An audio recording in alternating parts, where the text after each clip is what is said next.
Le DaFresh Morning, c'est 104.5 tonnes de bonne humeur. Tous les matins sur Urban FM. La meilleure radio de la capitale. La meilleure radio de la capitale. Vous êtes sur les 104.5 Urban FM, la station urbaine. On est avec Maître Gilles Lépébé.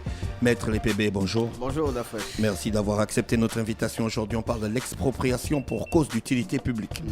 Oui, l'expropriation. L'expropriation. C'est quoi l'expropriation? L'expropriation, un peu, c'est l'antonyme de l'appropriation. D'accord. Voilà.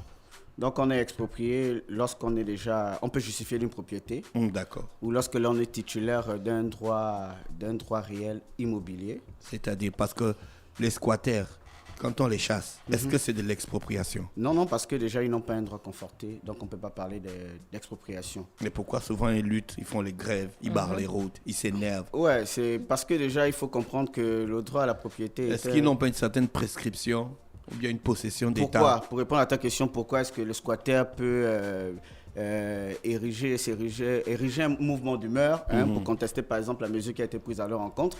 C'est parce que déjà de manière fondamentale, le droit à la propriété était quelque chose qui est inscrit dans nos mœurs. Vous ne verrez jamais une personne qui n'a peut-être pas de propriété, mais une personne sans toit. Voilà pourquoi même le droit au logement est érigé au rang des principes fondamentaux. Le droit au logement, le droit à la propriété.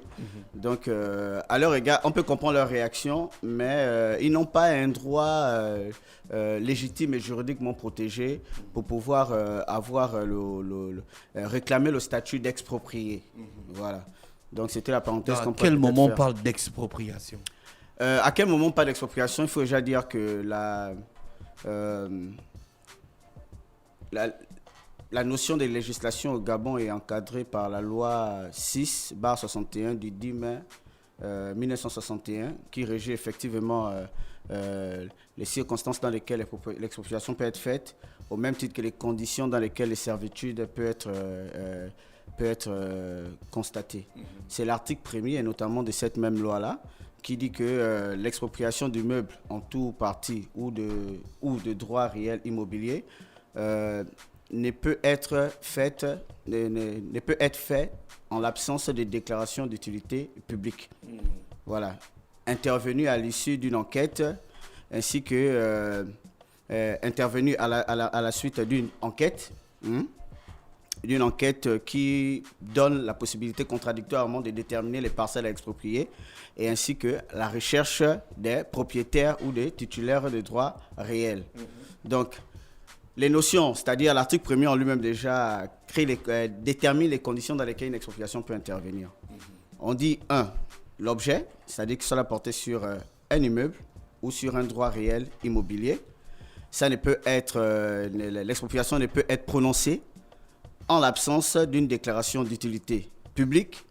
Celle-ci ne peut pas être prise alors qu'il n'y a pas eu une ouverture d'enquête qui va permettre de déterminer les parcelles à exproprier ainsi que rechercher les personnes qui sont titulaires de ces droits-là. Donc, il y a déjà des exigences d'ordre processuel, des exigences d'ordre formel, en l'absence desquelles une expropriation ne peut pas être dite régulière ou légale. Ça, c'est l'article 1er. Maintenant, dans cette expropriation, il faut déjà dire dans quel cadre l'État peut y procéder. Généralement, l'État procède à des expropriations, comme on l'a dit, pour cause d'utilité publique, c'est pour dans l'accomplissement de certaines opérations ou travaux. Construction des routes. Relogement des populations. Voilà, relogement des populations ou bien installation d'un service public. Il y a des conditions qui sont non exhaustives, mais qui sont prescrites déjà par les dispositions de l'article 46 de la même loi. Donc, c'est dans ce cadre-là qu'une expropriation peut être prononcée pour cause d'utilité publique. Donc, on ne peut pas se défendre face à une expropriation? Si, on peut se défendre, puisqu'il y a des mais si elle est d'utilité publique? Oui, mais il y a un formalisme. C'est-à-dire, lorsque vous expropriez une personne, vous deviez lui allouer une juste et valable indemnité. Cette indemnité-là, c'est ce qui est la contrepartie de l'expropriation en question. Parce qu'en fait, qu'est-ce qui va se passer? Lorsque l'indemnité est louable, parce que les deux parties contradictoirement s'entendent. C'est l'article 10 qui le dit. L'article 10 de la même loi qui dit l'expropriant, donc l'administration, doit formuler son offre à l'exproprié et demander à l'exproprié également de formuler sa demande. C'est-à-dire que l'expropriant qui dit « Ok, moi je veux récupérer vos terres, vos parcelles », généralement c'est l'administration des TP, en contrepartie je vous alloue tant, telle somme, 20 millions, 40 millions selon l'estimation qui serait faite par les experts engagés à cet effet.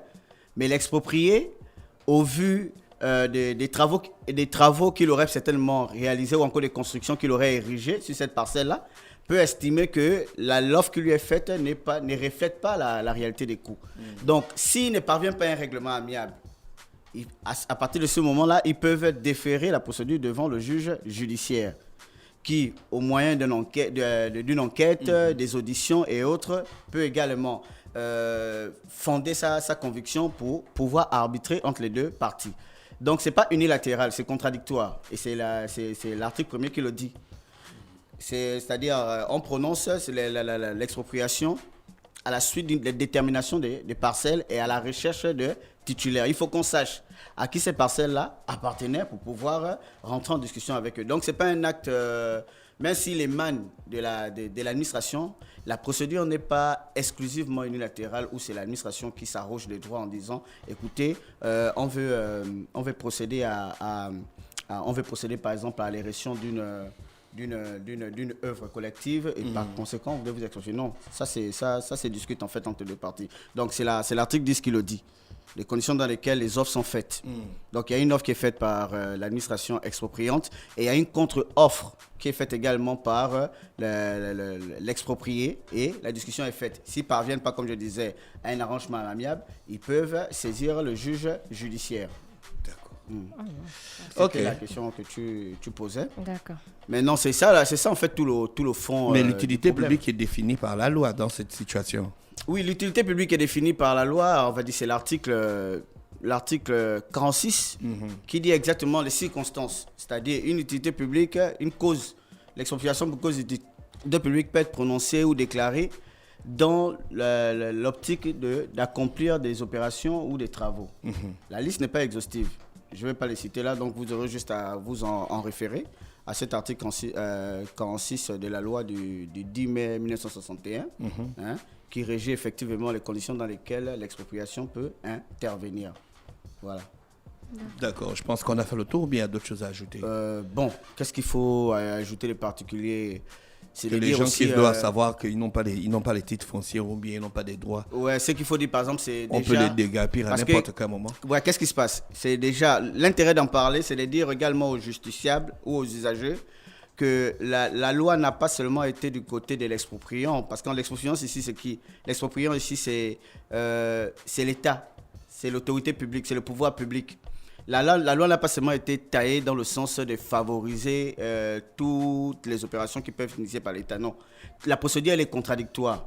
Au-delà du fait que l'État pourrait justifierait et jouirait des prérogatives de puissance publique qui sont exorbitantes, qui sont exorbitantes des droits privés.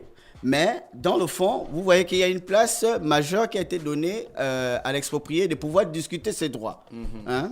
On lui donne la possibilité de faire une offre. On lui donne la possibilité également de contrôler même l'action de l'expropriant. On lui donne la possibilité de contester même la procédure d'expropriation qui a été initiée par l'administration expropriante, notamment devant le juge judiciaire. Pourquoi une contestation peut être faite devant le juge judiciaire? Parce qu'il faudrait que vous sachiez que le juge judiciaire est lui-même le garant de la propriété privée. La propriété privée qui est déjà garantie en elle-même par la Constitution. Donc, c'est un droit imprescriptible, indisponible et incessible.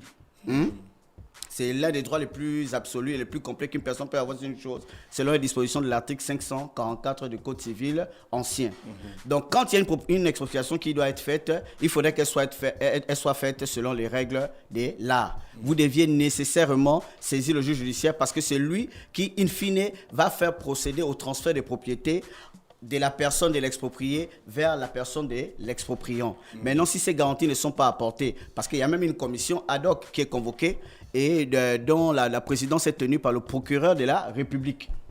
Le procureur de la République siège dans cette commission pour pouvoir s'assurer que les droits et libertés des expropriés sont garantis dans le cadre de cette procédure d'expropriation. Et si on prend par exemple le cas d'une dame qui est restée, on va dire, 45 ans au Cap et n'a toujours pas le terrain, par exemple, du papier, est-ce qu'à un moment, le terrain lui revient de droit ou encore elle peut faire état d'une, on va dire qu'on peut l'exproprier? Quoi, elle n'a pas de papier.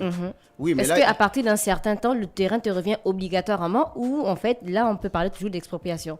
La prescription acquisitive. Qu'est-ce qu'il faut dire? Il y a... c'est une bonne question. Hein.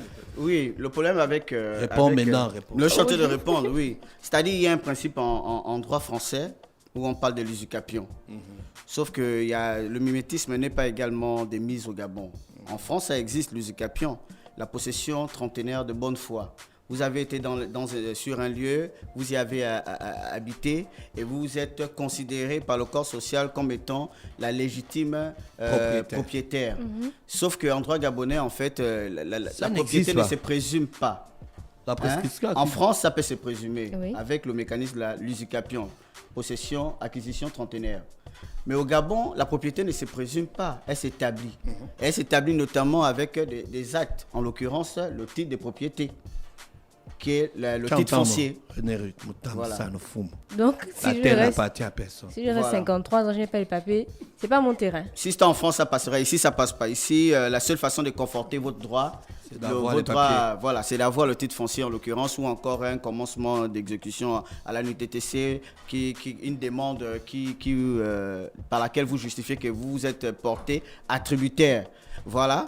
Et si vous n'avez pas le titre foncier, vous pouvez au moins justifier d'un réquisitoire d'immatriculation dont la délivrance est faite par le président du tribunal judiciaire. D'accord. Merci Gilles Lépébé avec nous ce matin sur les 104.5 Urban FM. La station urbaine, on parlait d'expropriation pour cause d'utilité publique. Restez connectés. On se retrouve dans quelques secondes avec l'horoscope des auditeurs. Le DAF Morning, c'est 104.5 tonnes de bonne humeur. Tous les matins sur Urban FM. La meilleure radio de la capitale. La meilleure radio de la capitale.